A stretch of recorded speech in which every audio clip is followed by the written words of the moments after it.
Aujourd'hui, Nana, pendant que tu manges ta cacahuète, et tu m'en mets partout, on se déballe la BM11 et 12 de Super Dragon Ball Heroes. C'est parti!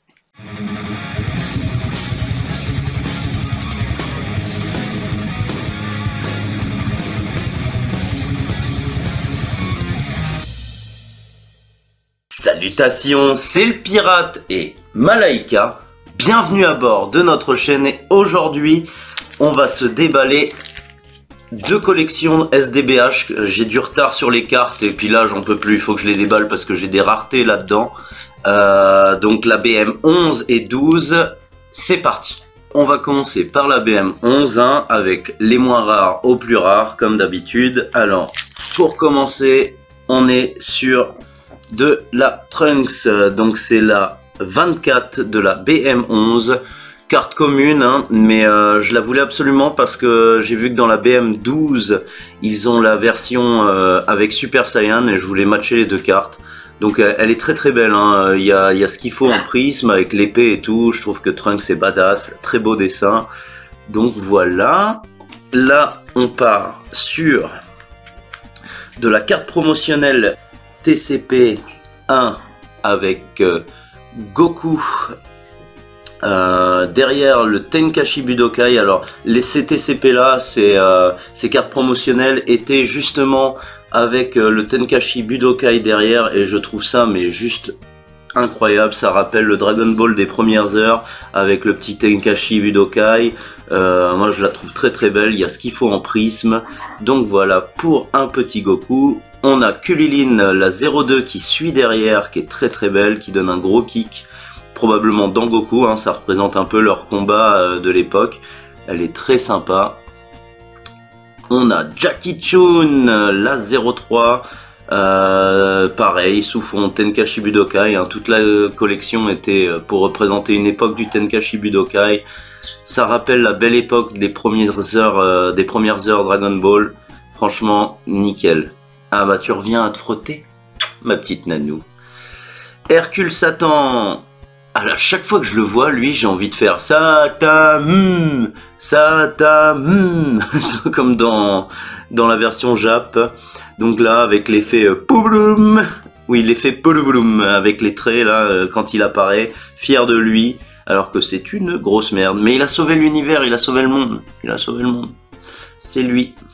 Là, on a... Merde, comment il s'appelle oh, je sais plus. Parce que bon, c'est Goten et Trunks, mais... on l'appellera Rey Mysterio. Je ne sais plus. Mystère, je sais plus quoi. Non, je sais plus son nom. Là, ça me revient pas. Vannez-moi dans les commentaires, mais en même temps, c'est loin, hein, tout ça. Donc voilà, Goten et Trunks qui sont déguisés en je ne sais plus qui. Et ils ont volé le costume de je ne sais plus qui. Mais voilà, là on a un Oob sous sa première forme, les premières heures de Oob qui est vénère parce que t'as Goku qui le chambre, hein, qui le vanne, qui veut le pousser à bout pour qu'il montre sa puissance. Donc c'est la 06, oui c'est ça, la 06, très sympa. Et là on part sur du lourd, c'est une UR, la 22 avec, y a rien à dire. Elle est trop belle, je la voulais absolument. La Majin Vegeta qui explose le gradin, qui a presque tué sa famille, sa femme, tout ça. Qui sont sur le côté. Les prismes sont incroyables, l'explosion est incroyable, le Vegeta est super bien dessiné. Donc je la voulais absolument. Là, on a un Goku premières heures, un fin Dragon Ball contre Piccolo, je dirais. Donc c'est là. 17, c'est une UR aussi avec des prismes comme il faut. Il prépare son Kamehameha. Je pense que c'est face à Piccolo celle-là. Ouais, très très belle.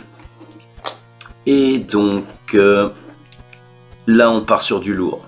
Là on part sur du lourd. Une assez secrète, à sec. Très très belle, je la voulais absolument. Alors il y avait la version, alors je vous la mets là. Il y avait la version ultime variation qui coûte entre 3 et 500 euros, hein, qui est en mode rainbow. Elle est très très belle, mais c'est pas parce que j'avais pas les thunes pour l'acheter. c'est plus... enfin, j'avais pas les thunes pour l'acheter, mais je ne vais pas dire ce que je vais dire parce que j'ai pas pu me l'acheter, mais je trouve que celle-ci est beaucoup plus belle dans le sens que, déjà elle est moins chère, alors c'est plus abordable, mais de deux, elle représente plus les couleurs. En fait, vu que les couleurs sont beaucoup plus fidèles que la Rainbow, alors la Rainbow on parle de très rare, alors du coup tout le monde la veut, mais celle-ci je la trouve juste incroyable parce qu'elle représente le dessin qui est dans les bouquins de Toriyama, hein. C'est le dessin de Toriyama de l'époque, et moi ça me parle plus que la Rainbow. Si j'avais eu les thunes, je vais être honnête, si j'avais eu les thunes pour la Rainbow, peut-être que j'aurais pris, mais pour ça il faudrait que je sois très riche et que 300-400 € dans une carte, ça me fasse rien.